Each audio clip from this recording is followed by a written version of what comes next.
Michael, thank you for joining me on today's episode. Thank you, Manny, for inviting me. My pleasure. Can you please tell us a bit about yourself and about your company, NextGen? Sure. I hail from Lebanon, but like many Lebanese do, I have other nationalities too. I carry two other. It's unusual for Lebanese, US and Swiss.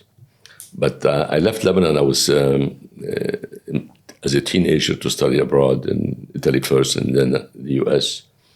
Started my career after my graduate school in the US, not in banking or in finance, but in industrial business, working for a big heavy equipment group that sent me to Saudi Arabia at that time.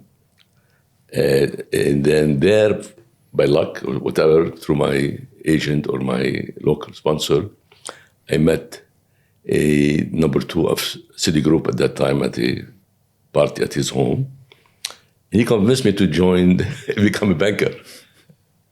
And I was trained in Athens at that time. Citi had a regional training center there. And I spent 6 years in Saudi Arabia with Citibank, which became an affiliate after that, the Saudi American Bank. And from there, my career with Citi went to Abu Dhabi, Denver, Chicago, New York. Majority of it was in corporate finance and corporate banking, but always with family businesses and family-owned companies. Later on, I made a change, again focusing on the Saudi market with JP Morgan. I worked with them in New York, London, and Geneva, focusing on the Saudi market as well, but more and more on the wealth management side. And later on, career went to work for Credit Suisse in London, and then back here in Dubai.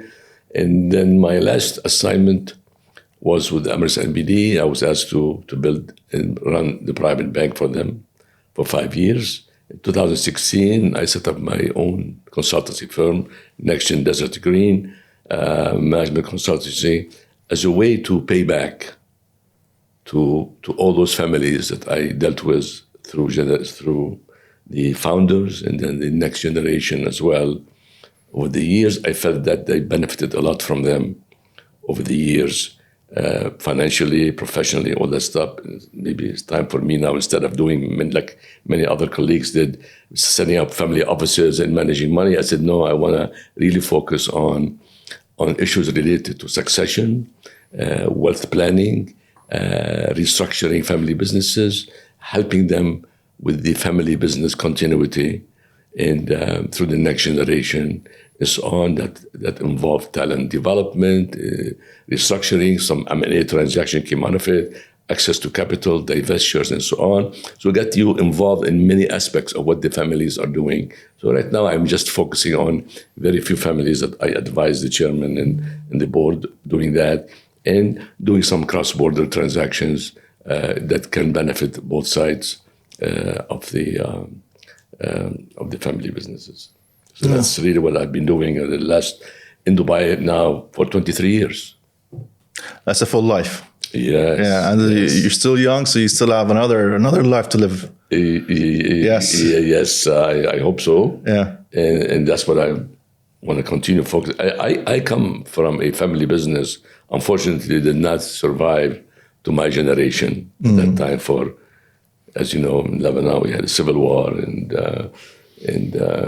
I decided to immigrate and go study outside and stayed outside. Yeah, well, it's the curse of being Lebanese. I guess I'm a Lebanese myself, so yeah, I know exactly how you feel. Let's go back to the importance of family businesses and why they're important to the economy. Family businesses really is the private sector, and the private sector in anywhere in the world is the most important element, that the engine that drives the economies in global economies. That's how things start. Most of the Fortune 500 started as private companies, as we know, and they evolved into what they are today. In the region here, they are really they are at the crossroad now in transforming themselves as they move into the next generation, the importance for the private companies. It's not just the ownership of it, it's a legacy that they will leave behind as well. And also the diversification of the economies, because as you know, the region here is very much oil and gas driven economies, and as they move into diversification of these economies, they rely heavily on the private sector. So the continuity of the family business is crucial in this effort. And in terms of the continuity, we see the governments here are very progressive. Back in 2006, I think the government issued this plan to diversify the economy from being, I think it was 65% oil and gas back then, to make it 45% oil and gas, and then to make it even lower. That was back in 2006. They had plans in place, and fast forward 20 years, the economy moving in that right direction. So in terms of nurturing these future generations and these family businesses, what have you seen from the government that has changed, that has nurtured that as well? Yeah, well, in Saudi Arabia, for example, the Next Generation initiative through education, they have sponsored, they're sponsoring an MBA program. Okay. That focuses on family businesses through KAUST. KAUST is the King Abdullah University for Science and Technology, for example. In Dubai, the program called Thabat, that focuses on the heirs in pairing them with Fortune 500 mentors. Interesting. Okay. Yeah. And in Abu Dhabi here, you have Mubadala, which runs a boot camp on AI and fintech and so on. And so there are initiatives also on the private sectors too. We see also some efforts doing in the setting up of the IFC, and the Abu Dhabi global market is helping into this effort by creating a legal framework in order to do so. So this is the policies in place in order to encourage more people to have more structure. Yes, a governance, very important. Yes. Okay, let's talk about wealth management solutions, in particular when it comes to governance, effective governance, and sustaining family businesses, and establishing family councils and boards. Can you tell us a bit about what's being done? How can things improve on that front? Yeah. Let me give you a background first. Please. About the structure of the family business in a way, and why we saw failures to some extent. If you look at the family business, you have look at it as three circles here. You have the ownership circle, you have the business itself, which include the board and the management. Right. Sometimes there is the relationship between the interlocking of these three circles, which we call sometimes the Venn diagram. It fogs or it blurs the interconnectivity of these three elements here because of nepotism. Because sometimes you have the chairman is at the same time the CEO.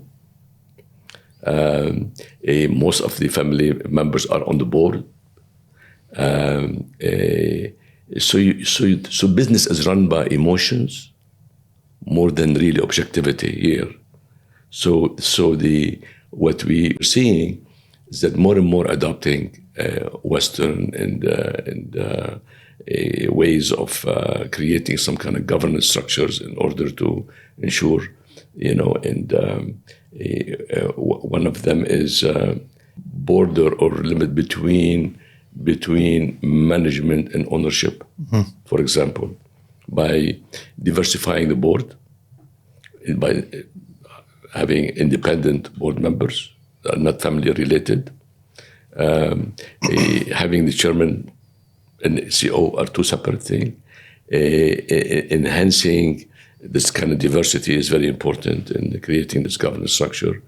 as well as establishing a framework for risk management process, and having a process also for continuity and for succession, which doesn't exist. You see some elements now, some good practices shared from Japan, from Germany, from the US, starting to see elements of that. Because if you look in the world today, which is very common around the world, the family businesses survive to the next generation, maybe 30%, 70% disappear. Globally? Okay. And that move into the third generation that can stay around 18%. We wanted to talk about this third generation curse. Yes. So what is that, Michael? In this part of the world, here it's even less than 17%. Okay. The major challenges also facing this part of the world, which are very different than other parts of the world. Of course.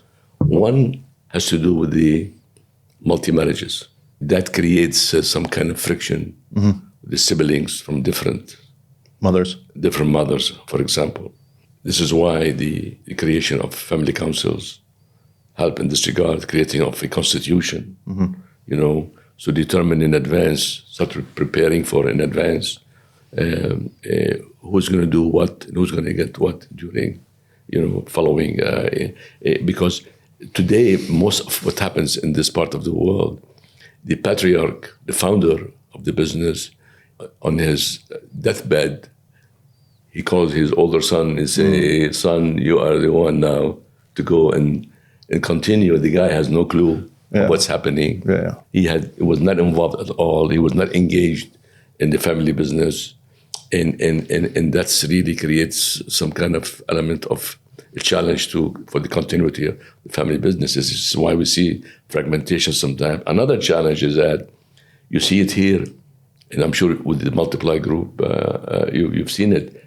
Many family businesses are not related to each other. They're not, you have some becoming more and more focusing on core businesses. That's why you see the ventures from the main. Because in the old time, you are Sheikh so-and-so, based on your name, we're going to lend you money.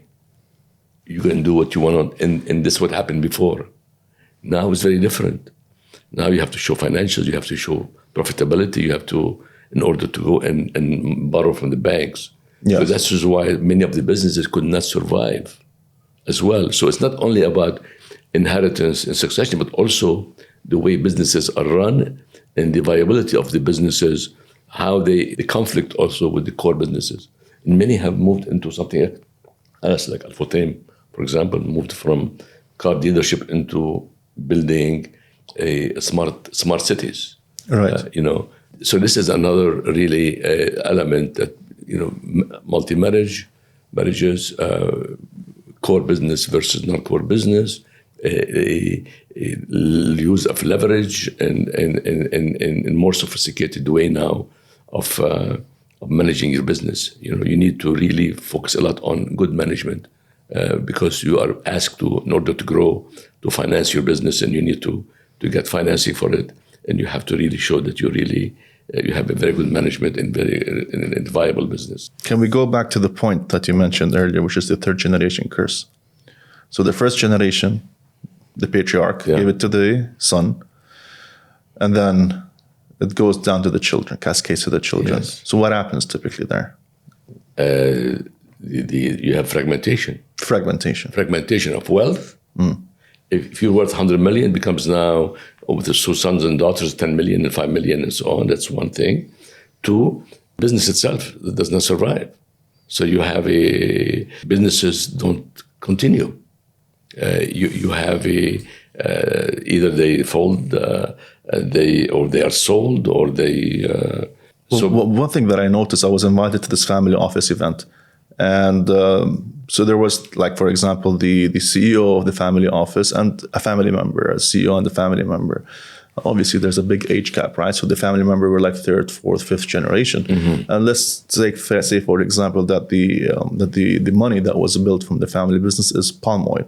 Let's talk about Southeast Asia, right? And so they obviously, that's the bread and butter of the company. They want to continue in palm oil, or another one was into shipping. They want to continue to shipping, but the new generation want to talk about crypto. Yeah. So there is a big gap here between. Yes. So oh yeah, this is the good, but this is boring. Like shipping is boring, palm oil is boring. Versus this is where the wealth came from. Yes. But they don't really care about. They want to talk about crypto. They want to talk about AI. They want to talk about all these new technologies coming up. So do you see that happening? Yes. I mean, you see it even in the big families. Yes. Big families, for example, like the Alayan family, for example, from Saudi Arabia. I mean, everything what I mentioned in name is all public information. I'm not really Yes, of course. talking about anything private here. Probably it's the best governed family in the entire region. Even you can compare it to major families in the West. Mm-hmm. How the patriarch Suleiman Alayan, how he really structured to ensure that the family continues. With no splitting of the daughters and the son, they continue become like shareholders. Yes. Through a trust structure and yeah. So what they have done, they have created the structures to protect the core businesses, and other families did the same thing and divested of certain assets in order to create some liquidity to invest in other ventures, on their own. Right.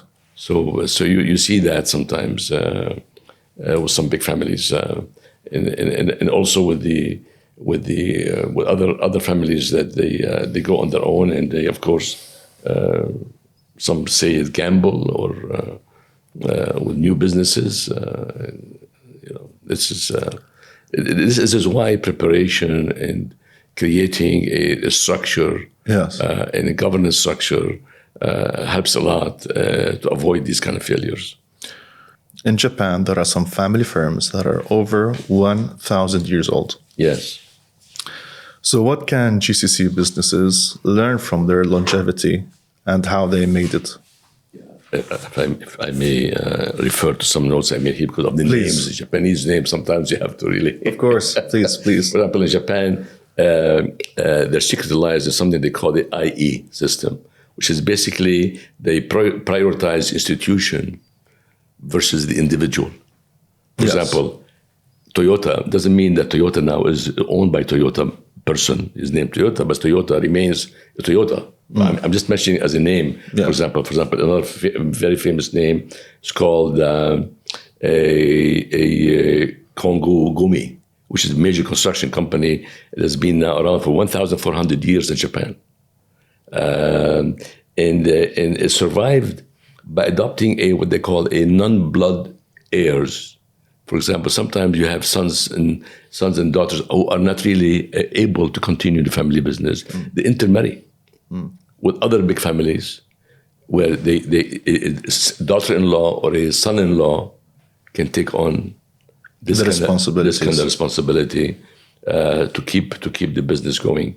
This helps with innovation, with continuity, and so on. And you have here now in the Gulf really need to think about something like that as well by adopting some of this practice that in Japan, for example.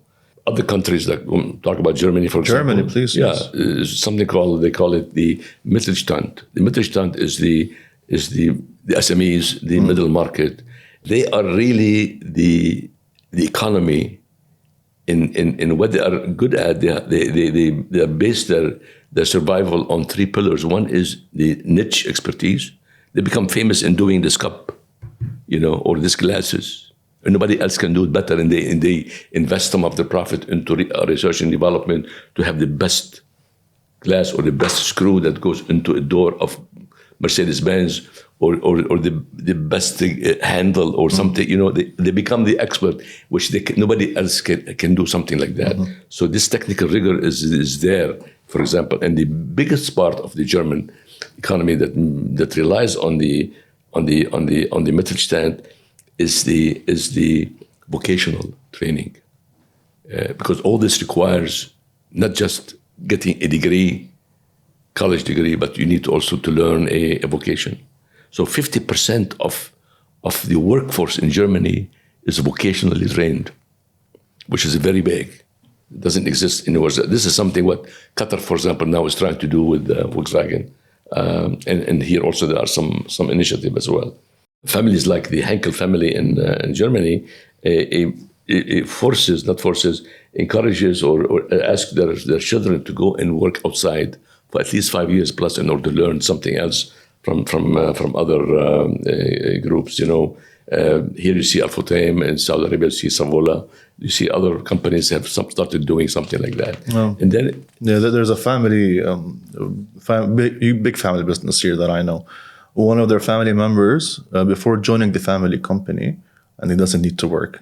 This is how big the family is. He worked for Adia for 9 years. Learned the ropes there, learned proper governance structure, so on and so forth, then went back to the family business. And that's how he managed to help his family business. Yeah, I know of he's a good friend of mine also in Saudi Arabia. He comes from a very big family, they're in the financial sector. They own maybe 10% of the banks in Saudi Arabia, so to speak. And they are in different things in telecom and so on. One of the sons worked and decided to go work for Goldman Sachs. And then he set up after that his own multifamily office. Yes. And you know whom I'm talking about, probably, I'm sure. It was the first multifamily office set up here in the region here.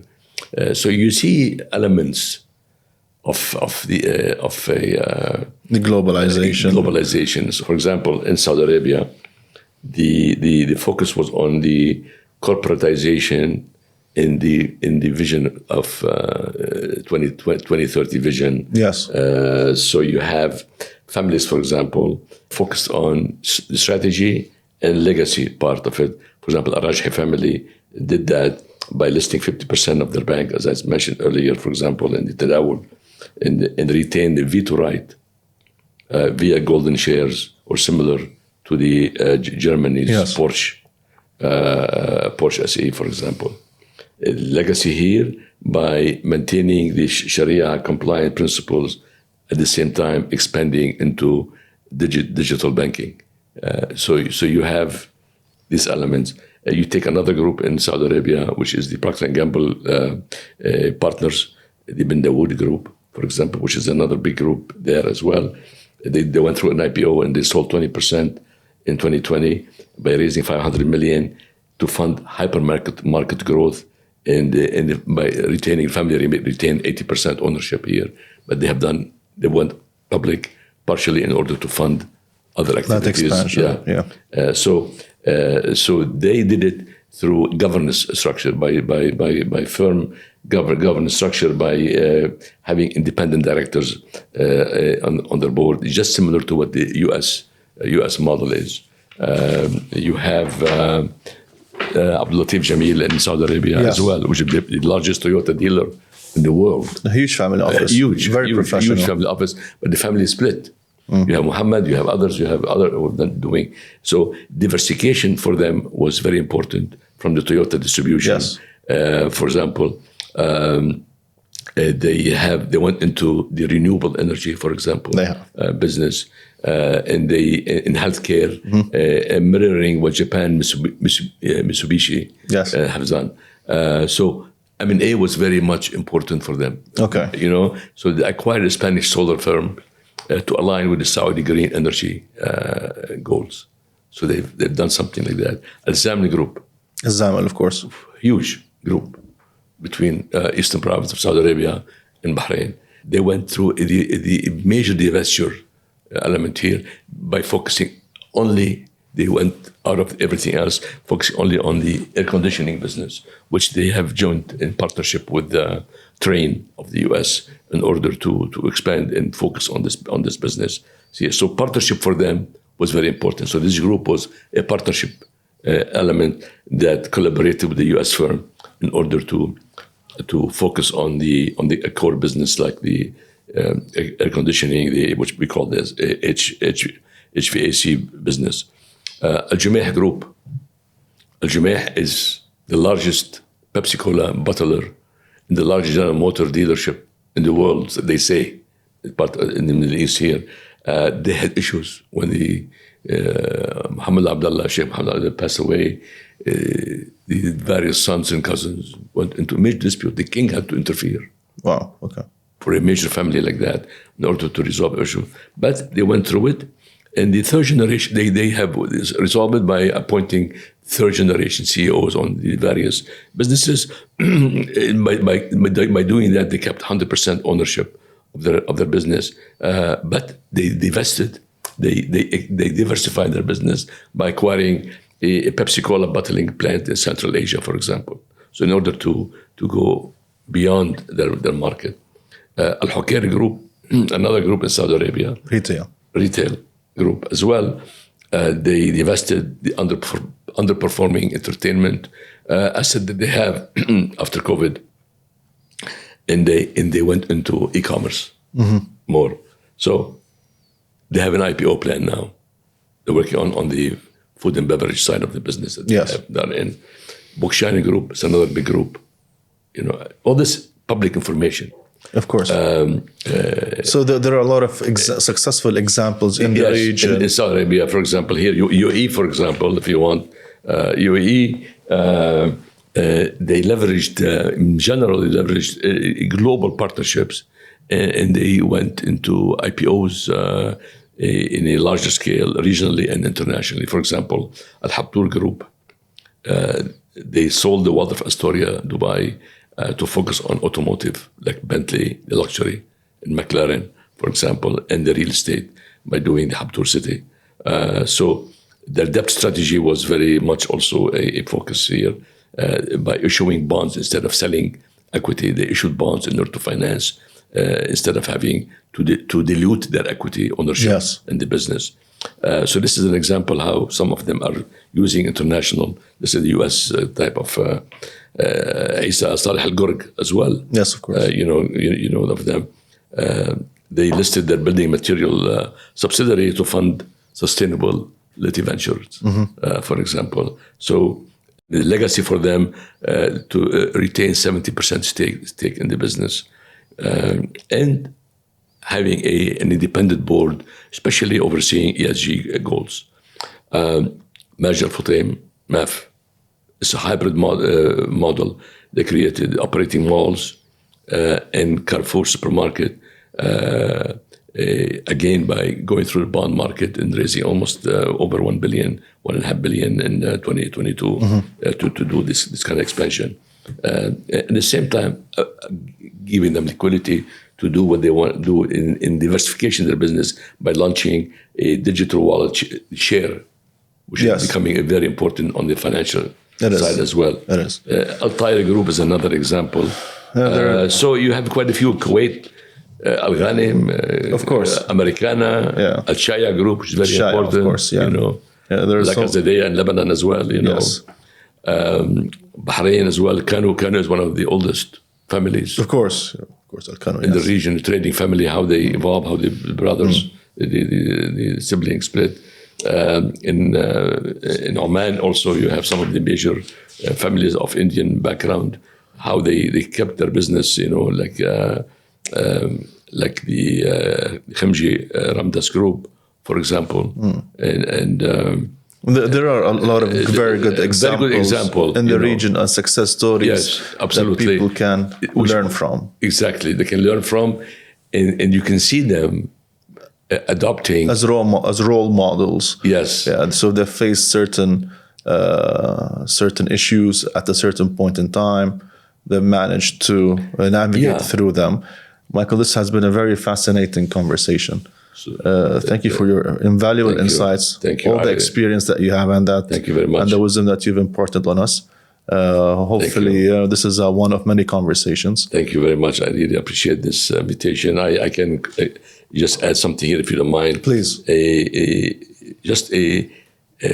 Focusing on the family businesses and on the policymakers and on institutions like yourself. For example, on the family businesses, I can tell them you're sitting on a 2 trillion opportunities. So by blending legacy, like the focus, like in Japan, like the Germany's technical rigor, and like the America's market agility, you can become a champion leader.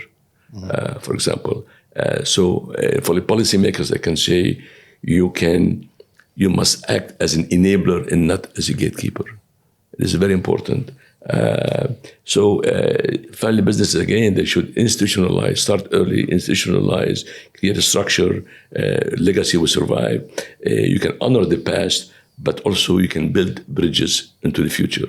And for a group like yourself, and peers like yourself, I would say call is very clear to you. Partner, invest, and multiply. Thank you so much. And on that, we finished. Thank you.